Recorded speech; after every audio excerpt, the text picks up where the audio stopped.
¿Qué os parece? Sí. ¿Cómo lo lleváis? Bueno, Exageradas, por Dios. el examen hace muchas preguntas así de las partes del cerebro y todo así, todo Bueno, eso. bueno. O hay de todo. Bueno, hay de todo un poco. Va a haber preguntas que resulten más fáciles y tal. Si Ya. queréis después... Lo que pasa es que no quiero poner preguntas de años anteriores porque como cambia el temario, no Ya. queda muy claro si los van a repetir o no. Pero bueno, vais a tener un poco de todo. Así que, Ya. por si acaso, no os despistéis en ese sentido. Pero bueno. Bueno, recordad la PEC que tenéis hasta la semana que viene, hasta el 15, para entregarla. ¿Vale? No quedó grabada la clase de la semana pasada, pero bueno. Ya. Recordáis más o menos las cosas que vimos, procesos de cadena, proceso homeostático, en función de uno o el otro. Hay más afectación o menos afectación. Nos queda por ver tema 5, psicobiología de las emociones, y tema 6, comunicación, ¿vale? Ya los tenéis subidos en el foro, por si acaso queréis ver las presentaciones o cualquier cosa, ¿vale? Hoy vamos a intentar ver totalmente el tema 5. ¿Tú y me escucháis bien? Vale, perfecto, pues venga, vamos a empezar. ¿Qué es lo que vamos a ver en las emociones con el tema 5? Vamos a ver qué es eso de la emoción y diferenciarla con el sentimiento, quiénes empezaron a estudiar esto de las emociones, cuáles son las aportaciones actuales, sobre todo a partir de los estudios de resonancia magnética funcional, etcétera y demás, qué partes del cerebro se activan para cada una de las distintas emociones, miedo, asco y demás, cuáles son las emociones que están relacionadas con la supervivencia del individuo y de la especie, y cuáles son las propuestas teóricas integradoras actuales. ¿Vale? Venga, si os hablo de emoción, ¿qué es lo que os viene a la cabeza? ¿Dónde creéis que está localizado lo de la emoción? Venga, amígdala, sistema límbico, amígdala y demás. ¿Y creéis que todo depende de lo que es la activación del sistema límbico de la amígdala o creéis que hay más partes implicadas? No, también la corteza. Claro. ¿Qué va a pasar? Recordad lo que nosotros vimos. A medida que yo voy evolucionando como especie, lo que son las partes más nuevas, o las que son por decirlo así, los avances filogenéticamente más nuevos se van colocando por encima de las estructuras más antiguas. La amígdala la tengo medialmente, muy integrada en el centro y recubierta, ¿por qué? Por la corteza. Entonces, la amígdala va a funcionar de una manera muy especial en lo que es la detección de los estímulos, sobre todo aquellos que son peligrosos, ¿vale? Aquellos que pueden afectar en un determinado momento a la supervivencia de la especie, ¿vale? Pero esa activación de la amígdala, a medida que el individuo va creciendo sobre todo, se tiene que ver contrarrestada por una actividad de la corteza, que es la que me va a dar la regulación emocional. Es la que en un determinado momento me va a decir, esta activación que estás teniendo es llamativa, tienes que ponerte a la acción, o está comparando esa activación con experiencias pasadas y decidiendo si va a actuar o no va a actuar, ¿no? Entonces la amígdala tiene un papel fundamental en lo que es la detección de los estímulos peligrosos y va a tener activación, por ejemplo, en lo que es la respuesta emocional del miedo, pero la corteza va a estar regulando esa función que tiene la amígdala, ¿vale? Bueno, ¿qué es esto de la emoción y qué es esto de los sentimientos? ¿Vale? ¿Quién me lo sabe distinguir?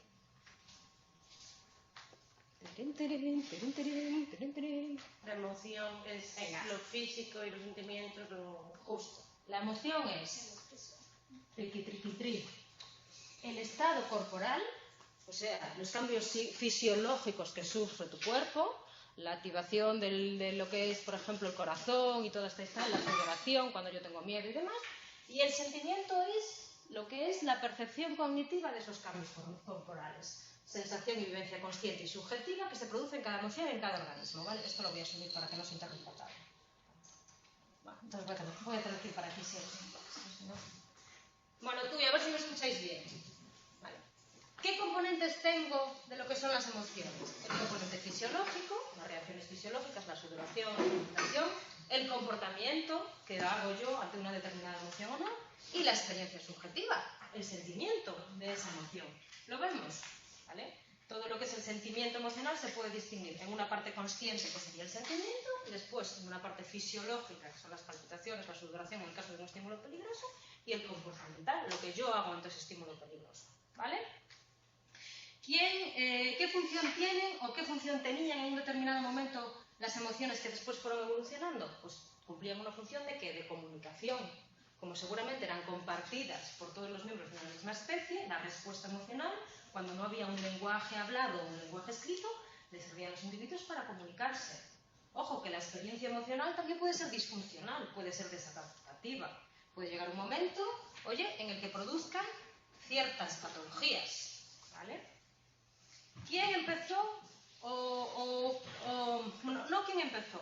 ¿Qué creéis? ¿Que lo que es la experiencia emocional o lo que es la expresión emocional es universal, es culturalmente determinada? Venga, esto todos lo sabéis. Universal. Es universal. ¿Quién fue el primero que me lo dijo?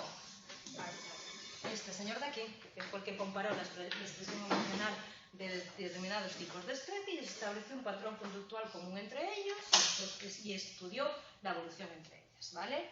Ekman también me dice lo mismo y me propone que hay una serie de emociones que son básicas y que todas las demás se deriven de una combinación entre esas 4 emociones básicas. Estos de aquí, Jack Nichols, estudiando los grupos musculares que se activan con las emociones, también me dicen que hay 4 emociones básicas, ¿vale? Venga, historia del estudio psicobiológico de las emociones, ¿vale? Primeros estudios, la teoría de Darwin, después veremos las teorías fisiológicas de James Lange y de Cannon Barr y las primeras aportaciones neuroanatómicas. Los primeros estudios del estudio de la emoción se centraban en la experiencia personal.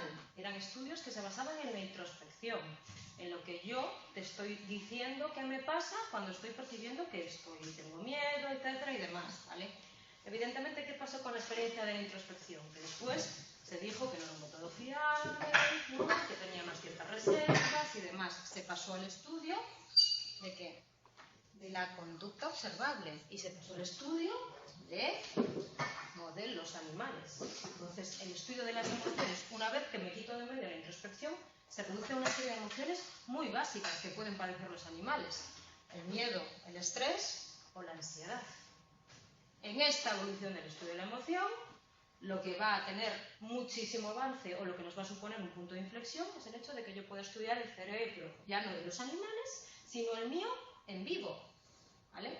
Con técnicas como pueden ser la resonancia magnética funcional y demás.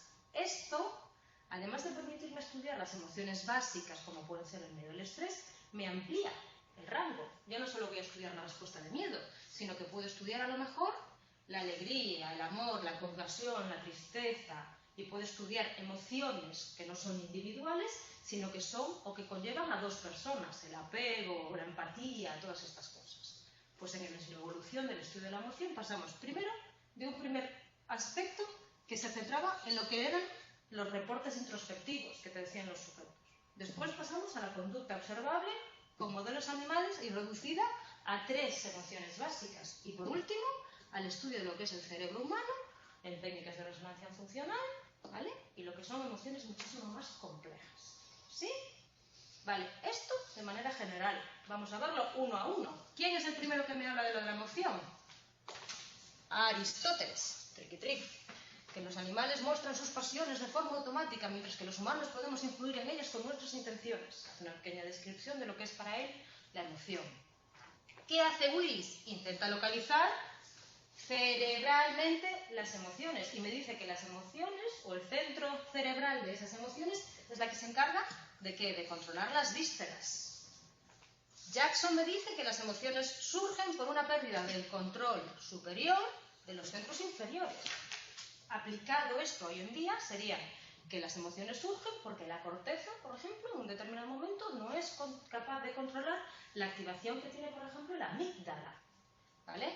¿Qué me dice Freud de las emociones? Que una parte de las personas contenía los instintos animales, pasiones e instintos, o sea, el ello, y otras tenían el trabajo de controlarlas y ajustarlas, el yo, al principio de realidad o a los principios éticos y morales, lo que se llamaba el ¿qué? El superyo. Esto como antecedentes históricos de lo que es el estudio de la emoción, etcétera y demás, ¿vale? La gran aportación del siglo XIX, ¿vale? Va a venir con este autor aquí, que donde se va a centrar es en tratar de diferenciar si yo soy capaz de discriminar una emoción auténtica o una emoción fingida. Y dice que hay diferencias entre ellas, que hay diferentes patrones musculares que se ponen en marcha cuando yo estoy haciendo o viviendo una emoción verdadera, que no se ponen en marcha cuando yo estoy fingiendo determinada emoción. Y en concreto habla del músculo orbicularis oculi, ¿vale? Y del músculo cigomático mayor. ¿vale? Esos músculos se pondrán de acuerdo o se pondrán en funcionamiento cuando yo estoy emitiendo una emoción o cuando estoy sintiendo una emoción de verdad. Y esos músculos no se pondrán en funcionamiento cuando lo que estoy es fingiendo. ¿Sí? ¿Sigo? ¿Tú y cómo lo lleváis? ¿Me escucháis bien? Sí, te escuchamos. Vale, perfecto.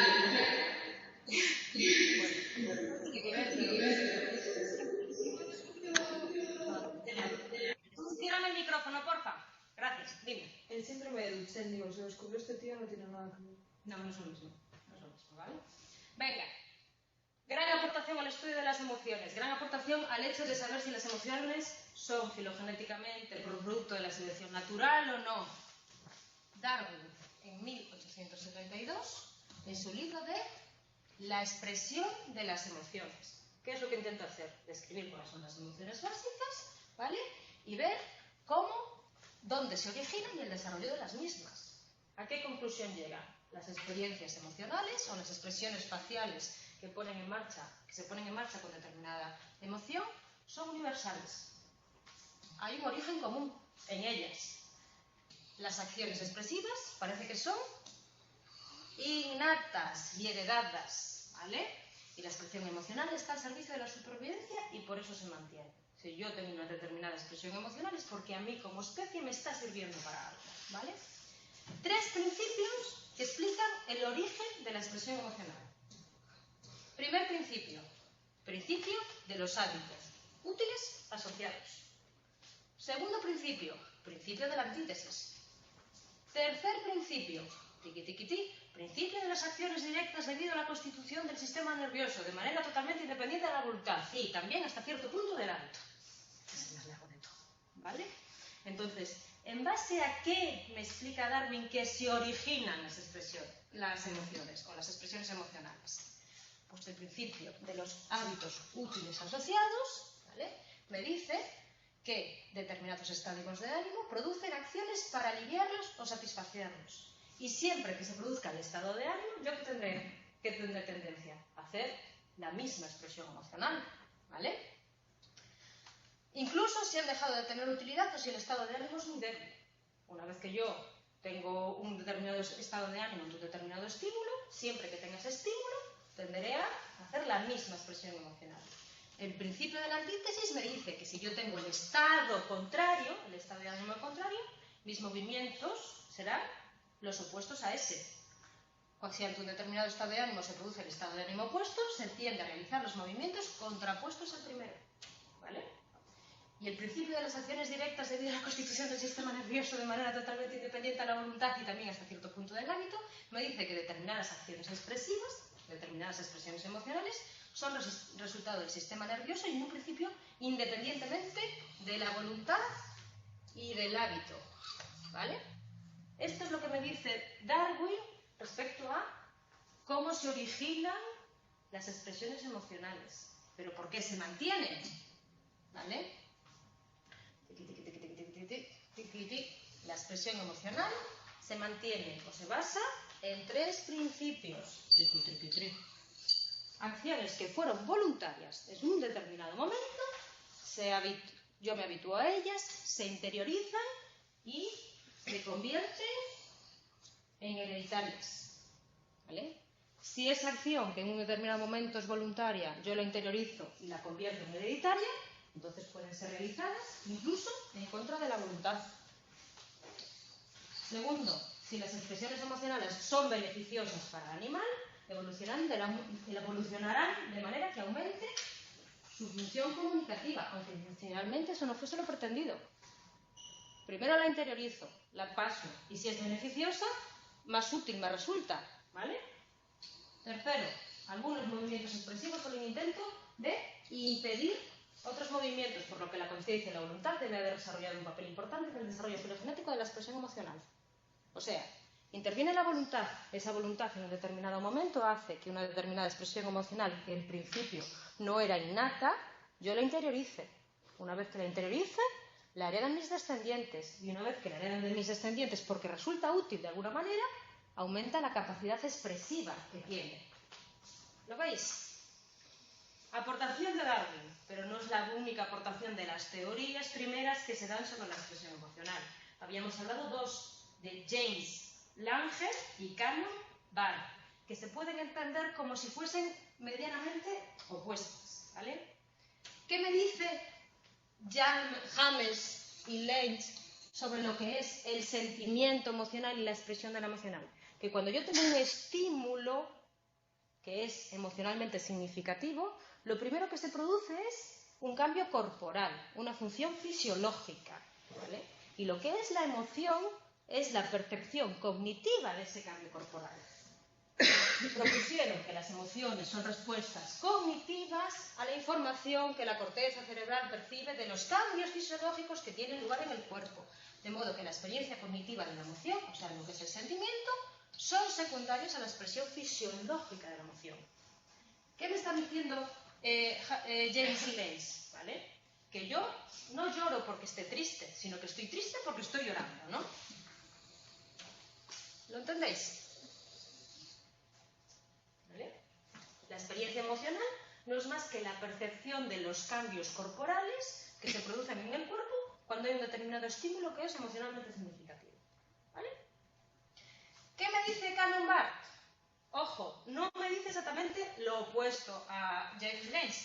Me dice que la experiencia emocional puede tener lugar de manera independiente de la expresión emocional, o sea, que se produce de una manera paralela.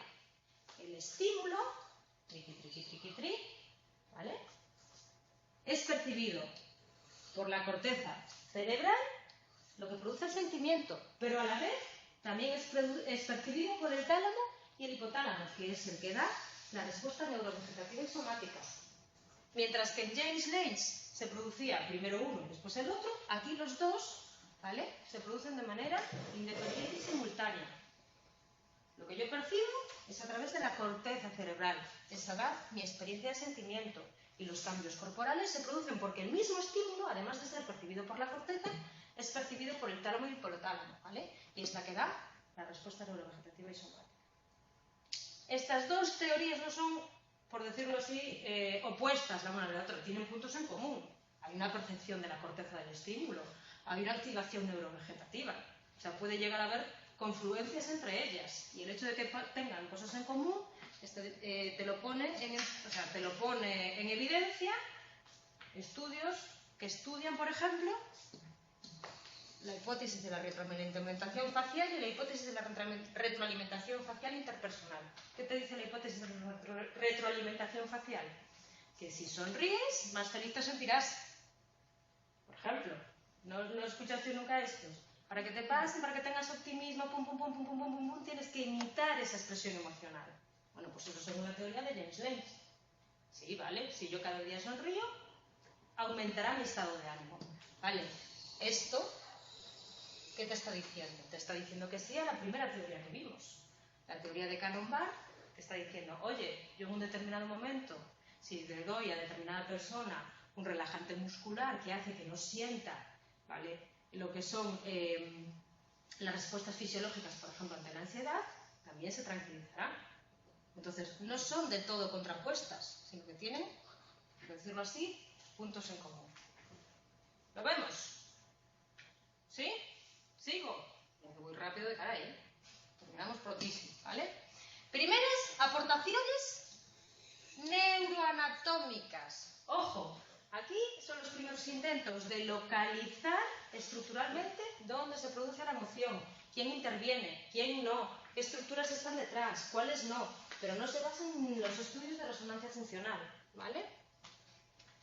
Aportaciones de Cannon Barth, ¿vale? Si me dice que el estímulo llega en parte a la corteza y llega en parte al tálamo, estas estructuras serán las que serán las responsables de lo que es la percepción emocional, de lo que es el que yo sienta, ¿vale? Y en especial le da mucha importancia a lo que es el diencéfalo, el tálamo y el hipotálamo, ¿vale? Lo que son las reacciones o las sensaciones simples. Para las emociones más complejas tendrá que intervenir la corteza, ¿vale? Walter Hess comprobó que dependiendo de la región hipotálamica estimulada, en los gatos se producía furia, ataque o incluso respuesta defensiva de miedo. Entonces, en la primera aportación neuroatómica de Cannon-Barr, ¿cuál es la estructura importante? El diencéfalo, el tálamo y el hipotálamo, que sería el que es capaz de ver los estímulos y provocar la respuesta neurovegetativa y, en especial, esas emociones simples, más sencillas. ¿Sí? Vale. Este señor de aquí es el primero que me descubre que la reacción emocional no está a cargo de una única estructura, sino de un sistema muchísimo más complejo, lo que sería el sistema límbico, o lo que él llamó el circuito de Papez, que estaría formado por hipocampo, giro cingulado, hipotálamo, núcleo talámico anterior e interacciones entre estas estructuras. ¿Vale? Ya no me habla de que la respuesta emocional está localizada a nivel sencillo en el diencéfalo y a nivel complejo en la corteza, sino que me habla de toda una serie de estructuras interconectadas entre sí, ¿vale? Que después se llamará el sistema límbico y que ahí se llama el circuito de Papez, ¿vale? Hipocampo, giro cingulado, hipotálamo, esto es diencéfalo, núcleo talámico anterior, interacciones de estas estructuras. ¿Qué me dice Kristieff-Jacobs? Que la estimulación sensorial o bien provoca directamente la respuesta fisiológica si se activan esas estructuras subcorticales, o bien dirige la información a la corteza cingulada a través de la parte anterior del tálamo, hipotálamo e hipocampo. ¿Vale? Siguiente aportación. Este señor de aquí, que este es el primero que me está diciendo que hay una estructura muy importante en la reacción emocional, que es la amígdala. ¿Vale? Y lesionándola en los monos encuentra que no tienen miedo, entonces reacciona o relaciona esta estructura de aquí, esta amígdala de aquí, con lo que es la respuesta emocional de miedo. ¿Vale? El síndrome de Kluger-Bucy. ¿Vale? Este señor de aquí, Moniz, me está hablando de que no solo la amígdala está en el miedo, sino que también hay un ligero control de la corteza prefrontal. Chimpancés a los que se le había extendido el lóbulo frontal parecían más relajados después de la lobotomía, ¿vale? Lo que se conocía como la lobotomía prefrontal de Moniz. O sea que primero fue el diencéfalo, después fue lo que se llamó el circuito de Papez. Después la gente empezó a decir que si la amígdala, después se empezó a decir que si la corteza frontal también estaba interviniendo. Después viene McLaren con su cerebro o sistema triuno. ¿Dónde está? Aquí. Con su hipótesis del cerebro triuno. ¿Vale? ¿De qué manera interactúan los procesos emocionales y subcorticales para producir las respuestas y las experiencias emocionales? Mediante las estructuras del sistema límbico, que estarían mediando entre la parte filogenéticamente más antigua y la parte filogenéticamente más nueva. ¿Vale? El cerebro humano es el resultado de 3 grandes etapas en la evolución. Primera, el cerebro filogenético más antiguo es el cerebro reptiliano, lo que le llaman paleocerebro. El cerebro filogenéticamente más nuevo, es el cerebro neomamífero, constituido por la neocorteza, ¿vale? Y en esta neocorteza está el procesamiento consciente y los sistemas cognitivos que son superiores. ¿Qué es lo que hay entre el cerebro más antiguo y el cerebro más nuevo? Aquí, el sistema límbico. Estaría mediando entre esos dos. ¿Lo veis? ¿Sí? Últimas aportaciones del intento de localizar neuroanatómicamente la emoción sin entrar en lo que son los estudios de resonancia magnética. La teoría de la activación cognitiva de esta señora de aquí y Magna Ardo. ¿Vale? ¿Qué me dice la teoría de la activación cognitiva? Que la emoción se produce por una activación fisiológica y específica y por la valoración cognitiva de la situación en la que se produce la activación. Más de lo mismo. ¿Qué me dice esta señora de aquí? Propuso que la evaluación del significado es esencial para que se provoque una determinada respuesta o sentimiento. La emoción se produce como consecuencia de la evaluación inconsciente del potencial dañino o beneficioso de una situación, mientras que el sentimiento se produce como consecuencia de la reflexión consciente de esa valoración inconsciente. ¿Vale? Entonces, ¿qué vemos sobre todo ahora en estas primeras aportaciones? En James Lange, en Cannon-Barr y demás, que nos hablan como de 2 niveles. Un nivel a nivel subcortical, un nivel a nivel diencefálico, que sería como el que tendría la percepción inconsciente de lo que son las experiencias emocionales, controlado por un nivel superior. O no, en estas primeras aportaciones no te dice controlado, pero te dice que en un nivel superior a nivel cortical está la percepción consciente de ese estímulo, la percepción cognitiva, la valoración de ese estímulo a nivel consciente, ¿vale? Esto en las primeras aportaciones. Estas primeras aportaciones que no utilizan la resonancia magnética funcional y que simplemente me tratan de localizar así un poquito dónde se produce la reacción emocional, se ven confirmadas por los estudios de resonancia magnética funcional, ¿vale? ¿Qué veremos ahora a continuación? Como, oye, aquí no veis ninguna imagen, no veis ninguna localización concreta de ningún núcleo de la corteza, ¿vale? En los siguientes estudios sí que va a haber partes concretas de la corteza, corteza prefrontal ventromedial, corteza dorsolateral de no sé cuánto, donde sí que están influyendo pues, a la toma de decisiones ante estímulos que tienen una carga emocional, ¿vale? Estos son los estudios que vamos a ver ahora, aportaciones actuales al estudio psicobiológico de las emociones. Vamos a ver quién está interviniendo a nivel de la corteza y quién está interviniendo a nivel de estructura subcortical. Estructura subcortical ya lo sabemos, que va a ser la amígdala, pero ¿qué partes de la corteza están controlando esa amígdala? ¿Y qué partes de la corteza están afectadas a la hora de lo que es, si yo las lesiono, a la hora de lo que es la toma de decisiones? Bueno, pues todo eso surgió gracias a este señor de aquí. Ya sabéis quién es, Phineas Hedges, que le destrozaron parte de la corteza prefrontal ventromedial con esta barra que aparece por aquí y demás, ¿vale? Entonces, este tío fue el que primero, o fue el antecedente que nos puso en ruta hacia qué estructuras de la corteza tendríamos que estudiar. Porque esta corteza prefrontal ventromedial presenta conexiones con áreas subcorticales, como puede ser el hipotálamo, hipocampo y, ojo, atención, la amígdala, y presenta conexiones con áreas corticales, como puede ser la corteza temporal, corteza cingular y corteza prefrontal dorsolateral. Entonces, esta corteza prefrontal ventromedial dañada en este caso, oye, sería la responsable de que este señor, teniendo el resto de sus estructuras intactas, tuviese déficits o tuviese problemas de ese control emocional. ¿Os acordáis del caso o lo repito? ¿Sabéis, no? Vale. Función de... Esto lo paso... La corteza prefrontal ventromedial. Si la lesiono, el individuo tiene una tremenda dificultad para la toma de decisiones, ya que las personas con lesiones en esta área no son conscientes de qué, de las consecuencias emocionales de sus acciones, ni presentan preferencias emocionales, llegando incluso a tomar decisiones perjudiciales para su vida, independientemente de que su inteligencia se encuentre totalmente intacta. Eso sí yo daño la corteza prefrontal ventromedial, ¿vale? Los daños en esta corteza prefrontal ventromedial, tengo que decirlo con calma si no me trago, ¿vale?, serán muchísimos más perjudiciales en función de la edad del individuo, ¿vale? Habrá consecuencias más problemáticas que cuando el individuo sea más pequeño. ¿Por qué? Porque no tendrá opción de desarrollar esa corteza. ¿Lo veis?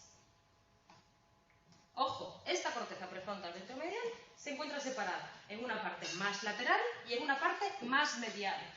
La parte más lateral sería la corteza orbitofrontal lateral y la parte más medial sería la que la forma la corteza prefrontal ventromedial propiamente dicha, ¿vale?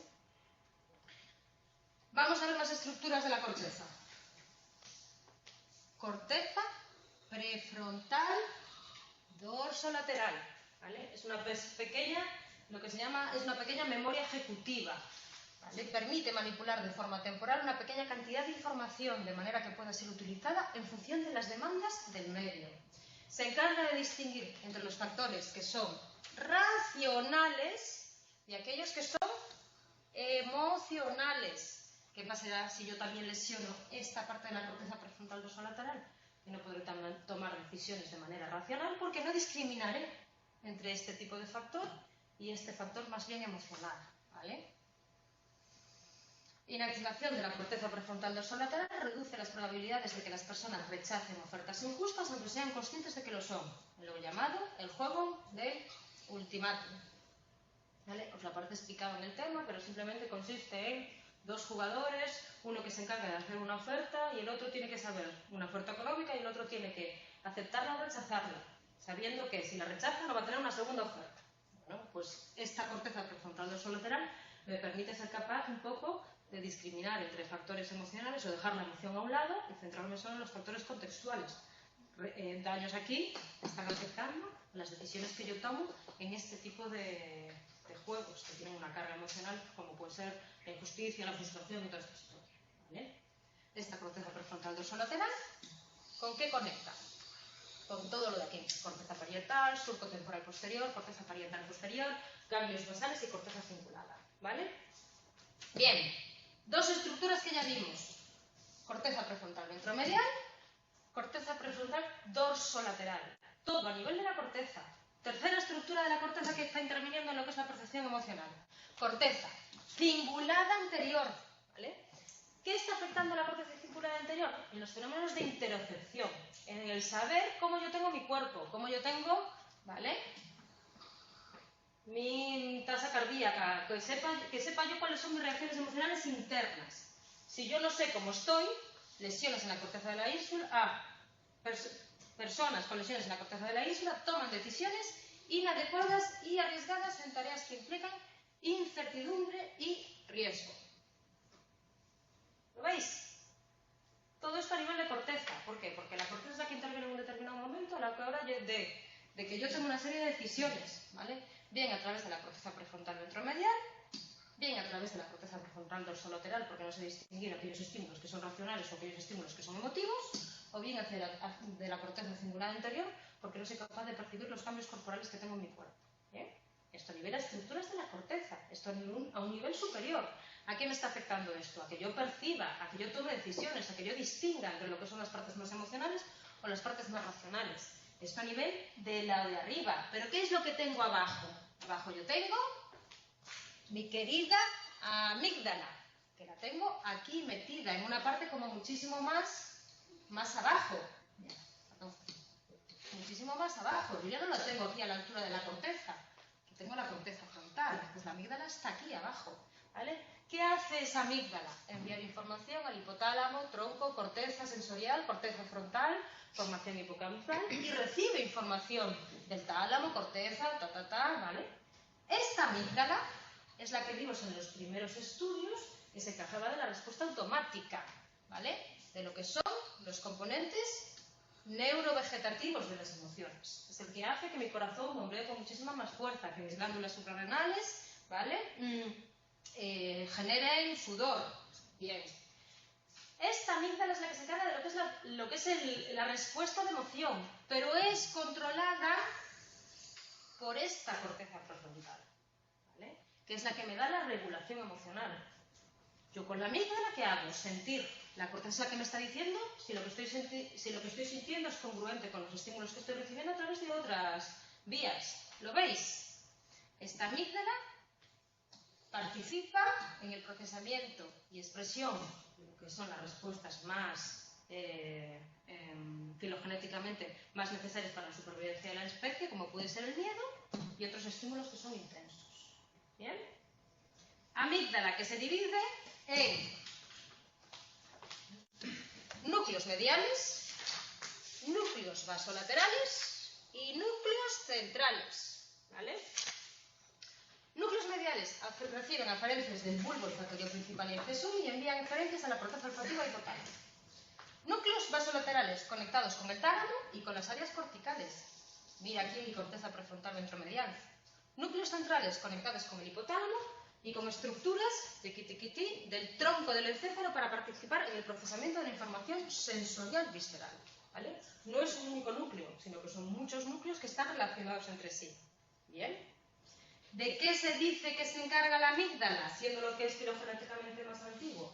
Pues de una respuesta básica, como puede ser la que tiene el individuo cuando percibe lo que es el miedo. ¿Vale?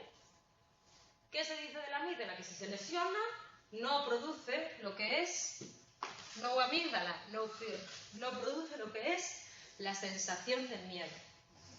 Eso no es del todo cierto. Sí que puede ser que la amígdala intervenga en lo que es el miedo, ¿vale? Sí que puede ser que la amígdala juegue un papel muy importante en lo que es la respuesta emocionalmente condicionada del miedo, ¿vale? Que es como si yo hago una respuesta de condicionamiento operante, solo que con un estímulo aversivo, ¿vale? Este tipo de respuesta depende de la amígdala. O sea que cuando esta se lesiona, este tipo de aprendizaje condicionado no se produce, mientras que sí se produce cuando se llegan estructuras corticales y talámicas. Ojo, pero no es exactamente esto de que la amígdala sea el centro del miedo, ¿vale? En sus últimas aportaciones, el miedo consciente es el resultado de sistemas cognitivos neocorticales, diferenciando entre los aspectos conscientes y no conscientes de la respuesta de miedo. A lo mejor la amígdala no activa la palpitación del corazón, pero sí que tengo una experiencia de miedo a través de mi córtex. ¿Lo veis? Vale. Volvemos a otra cosa. Ahora del contacto, ¿vale? También hay estudios que me dicen que la amígdala no solo interviene en lo que es el miedo, sino que lo que es en la percepción de lo que son estímulos relevantes, tanto si esos estímulos son positivos como negativos, ¿vale?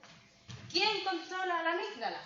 Corteza prefrontal dorsolateral, corteza prefrontal ventrolateral, ¿vale? Corteza prefrontal medial, ¿vale?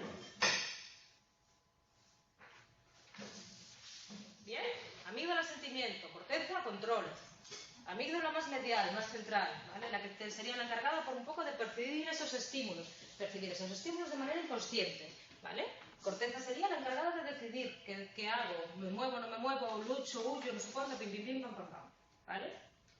Bien, ¿cómo viaja la información? O sea, aquí hemos visto que la amígdala interviene en una cosa, que la corteza interviene en otra, la corteza intervendrá en las partes más conscientes, la amígdala será en las partes más inconscientes y demás. Bueno, pues este señor de aquí, de Dux, me dice que hay dos vías por las que la información llega a la amígdala.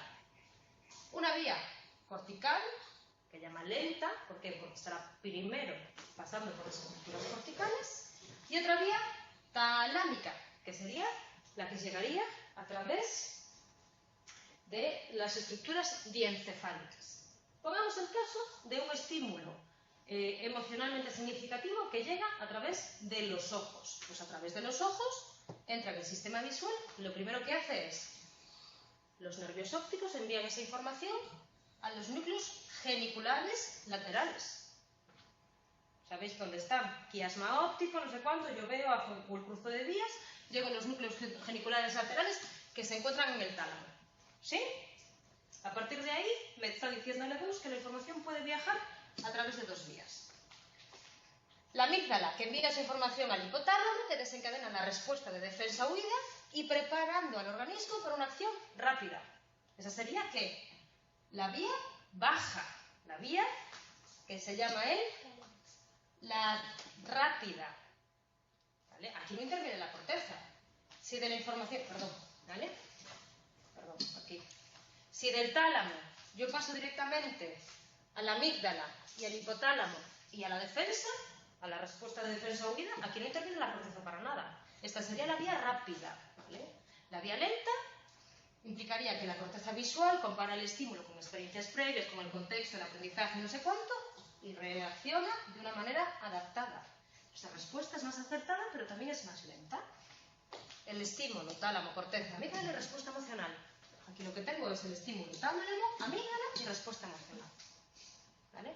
Esta sería la vía alta y lenta y esta sería la vía baja y rápida. Entonces, amígdala y corteza se interrelacionan por el tálamo. En una u otra dirección. Sí. ¿Vale? Están interrelacionados entre sí esos dos sistemas. Uno es una respuesta muchísimo más adaptada pero lenta y el otro es una respuesta muchísimo más rápida pero inespecífica. ¿Lo veis? Esto es lo que me dice este señor de aquí, de Dux, que me dice Damasio, ¿vale? Que es otro gran de los estudiosos de lo que es la respuesta emocional, ¿vale?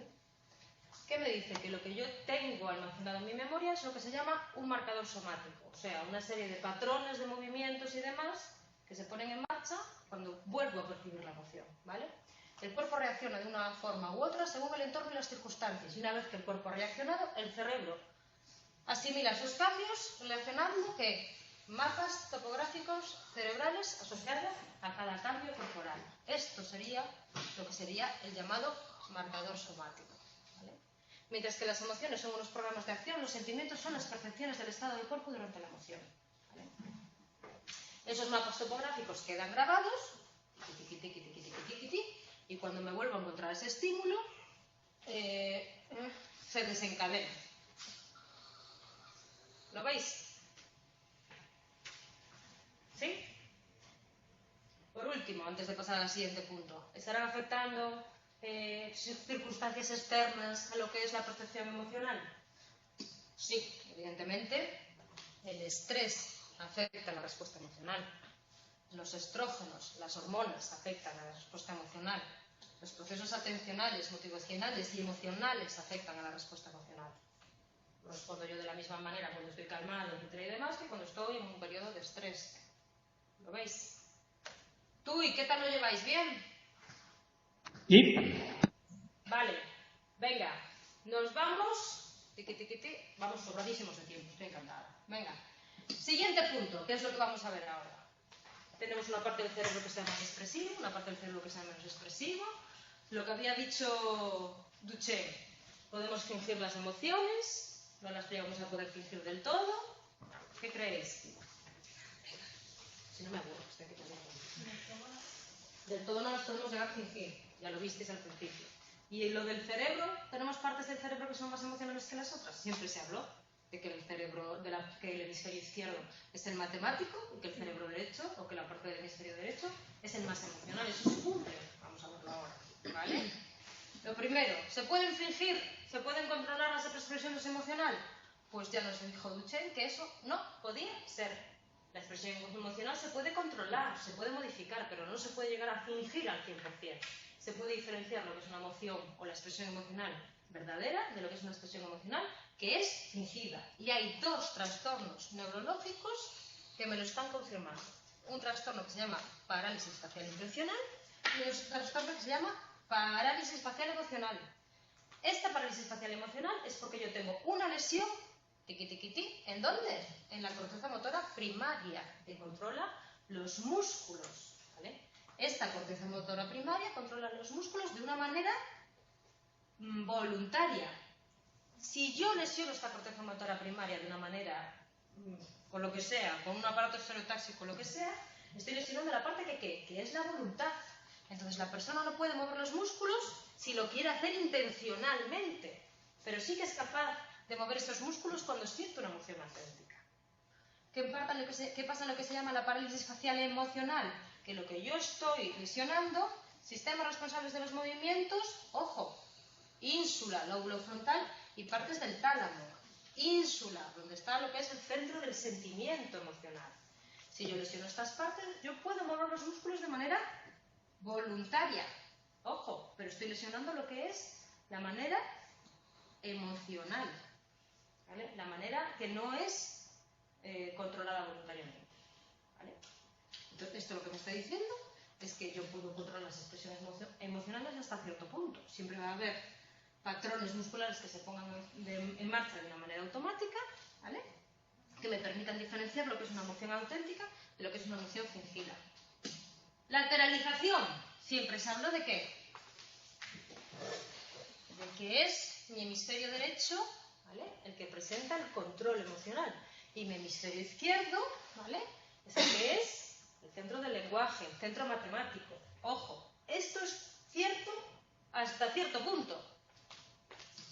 Hay teorías que me están señalando que eso tiene una serie de matices. En el caso de la hipótesis de la valencia, me dice que el dominio del hemisferio está en función de la valencia de las emociones.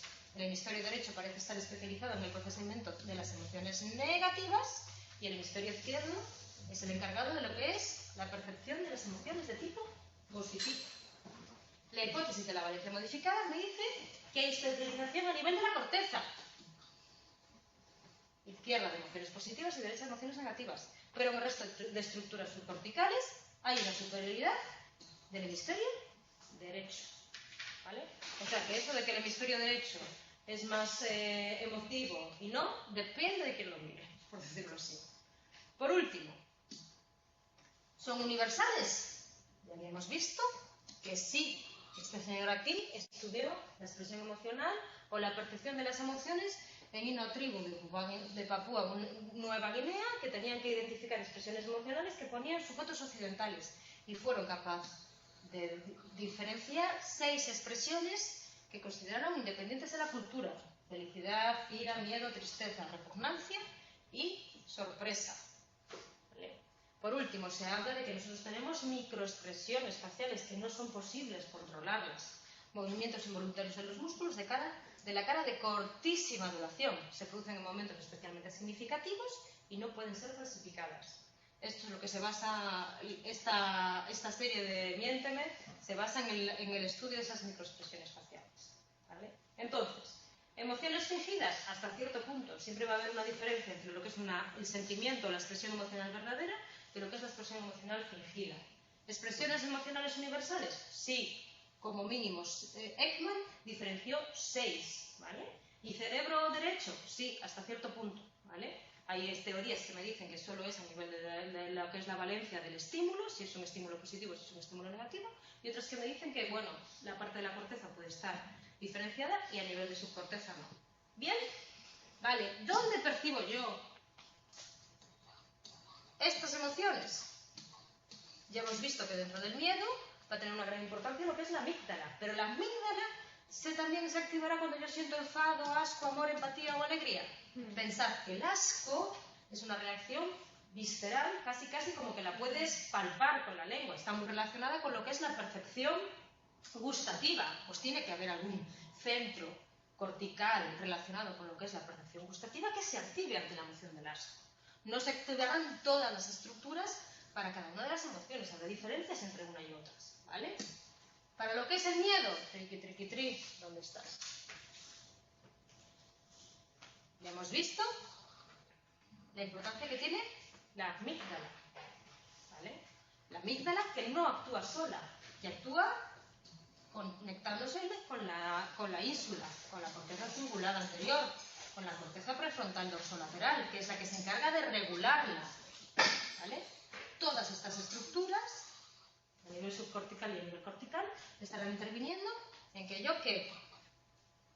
siento una desproporción entre la amenaza percibida y los recursos que yo tengo para resolverla, que eso es lo que se basa el miedo. Siento una amenaza y no tengo los suficientes recursos para percibirla. Siguiente emoción. El enfado. ¿Qué es el enfado? Es una reacción emocional ante la frustración. ¿Qué estructuras se ponen en marcha cuando yo siento enfado? Corteza orbitofrontal, corteza prefrontal dorsomedial, amígdala e hipocampo. Y tengo menor sustancia gris en estas estructuras. Amígdala, ínsula y humus, ¿vale? Hay pacientes que no pueden controlar esa respuesta de enfado. ¿Vale? Siguiente expresión emocional. Asco, dirigido a un objeto que se ve como ofensivo o dañino y en cambio da a expulsar lo que se daña. ¿Vale? ¿Qué estará activado cuando yo siento asco? La corteza de la ínsula y, ojo, los núcleos basales, que tienen mucho que ver con lo que es la percepción gustativa. ¿Vale? ¿Qué es lo que se activa cuando yo siento amor? Y cuando siento amor de una manera asociada con el amor romántico, con el apego, no desde el punto de vista del impulso sexual. ¿Vale? Se activa núcleo caudado, área tegmental ventral, ínsula media, núcleo cinculado anterior e hipocampo. Y se activa un neurotransmisor que se llama dopamina y noradrenalina. Esto cuando hablamos de amor romántico. ¿Qué pasa con el apego? Hay un aumento de la activación de la corteza insular medial, círculo anterior, hipocampo, núcleo estriado y núcleo accumbens. ¿Y qué neurotransmisor utilizará? Oxitocina y vasopresina, que ya vimos que eran hormonas que estaban relacionadas con la formación de los vínculos de la pareja y de los vínculos con los descendientes. ¿Veis?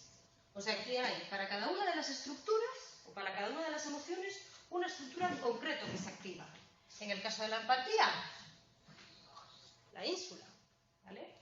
Y las neuronas, que se llaman especulares, son las que se ponen en marcha cuando yo quiero imitar lo que está haciendo la persona que tengo enfrente. Ahí está la base de lo que es la empatía. ¿Qué pasa con la dopamina, con la alegría? Que yo lo que libero cuando tengo alegría es dopamina y se me activan los circuitos de recompensa. mayor cantidad de sustancia gris en el precúneo, parte del lóbulo parietal superior oculto, la fisura longitudinal mediana entre los dos hemisferios cerebrales. ¿Y la ¿Sí? serotonina ahí no ocupa un lugar? En la felicidad sí. En la felicidad sí, pero no en la alegría. La alegría es más un rollo excitativo. Ahí, la flamenca del WhatsApp, ¿sabes? Venga para arriba, venga para arriba. La serotonina es como más un estado de paz. De, estoy reconciliada conmigo misma y con el mundo, ¿vale? Por último, últimas propuestas, ¿vale? Sobre lo que es la expresión, ¿vale? Y la percepción emocional, lo que se llaman las propuestas teóricas, que son integradoras y que pretenden dar respuesta a todo lo que son las emociones tanto simples como puede ser miedo, como las que pueden ser más complejas, ¿vale? Primera teoría neurofuncional e integradora de las emociones humanas de estos señores de aquí. ¿Qué me dicen estos señores? Que hay 4 tipos de emociones, asociadas a 4 regiones distintas. ¿Bien? Los 4 sistemas en momentos evolutivos distintos, o sea, como que cada sistema es superior al anterior, todos son como que se complementan entre ellos y demás, ¿vale? Y que el resultado de todos estos 4 sistemas, estas 4 regiones que controlan los 4 tipos de emociones, es la que pone en marcha los sistemas efectores y el componente conductual, ¿vale? Sistema afectivo centrado en la corteza orbitofrontal. Transforma de modo rápido y automático la información que llega y genera de modo automático y no consciente los marcadores somáticos que vimos antes. Sistema afectivo centrado en el hipocampo, relacionado con las emociones que son en el apego y en el cuidado de los miembros de la especie. Sistema afectivo centrado en el diencéfalo. Regula las funciones viscerales y endocrinas. Y el sistema afectivo centrado en el tronco, una función relevante en lo que es toda la activación de la corteza, toda la activación en los estados de alerta, en los ciclos de vigilia, ¿vale? Esta es la propuesta de Coles y Coles en su teoría neurofuncional e integradora de las emociones humanas. 4 tipos básicos de emociones, 4 estructuras que la controlan: diencéfalo, tronco, diencéfalo, hipocampo y corteza orbitofrontal, ¿vale? Estas son las alertas de vigilia, estas son las viscerales, esta es el apego y esta es la que tiene la memoria de los marcadores somáticos. ¿Bien? Segunda propuesta integradora, modelo integrador multijerárquico de los procesos corporales de la emoción. Propuesta por estos señores de aquí, Smith y Lane, ¿vale? ¿Qué me dicen? Que la experiencia emocional incluye sistemas perceptores y reguladores, que cada uno de estos sistemas está jerarquizado, que los sistemas de valoración emocional requieren de mecanismos interactivos de ajuste entre los estadios cognitivos y somáticos, que los estados emocionales corporales son detectados a través de una vía jerárquica interoceptiva y que la regulación emocional tiene lugar a través de un control jerárquico de los controles estados somáticos y de mecanismos de valoración, ¿vale? Esto como premisa, como paso previo, y me dice que lo que es la percepción de un estímulo externo o la imaginación del mismo inician representaciones sensoriales y conceptuales.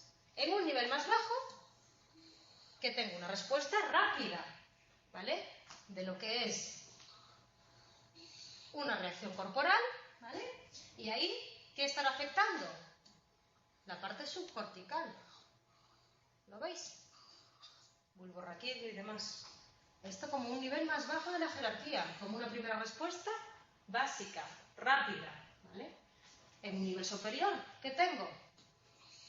La corteza, que es la que hace la valoración entre lo que yo quiero conseguir y los estímulos que estoy percibiendo. Y se pone en marcha después y puede llegar a modular esta respuesta de aquí. ¿Vale? No me localiza las emociones en una zona concreta, pero sí me está diciendo que hay una respuesta subcortical más básica y más rápida y una respuesta jerárquicamente más alta que controla la anterior, que es lo que vimos hasta el momento. ¿Vale? En el primer nivel, ¿vale? ¿Qué tengo? Las partes del cuerpo y los núcleos del bulbo raquídeo y la isla posterior. En el segundo nivel, ¿qué tengo? Los patrones de activación de las distintas partes del cuerpo, ¿vale? Y en el tercer nivel tengo las representaciones. ¿Lo veis? En las dos últimas propuestas que vimos.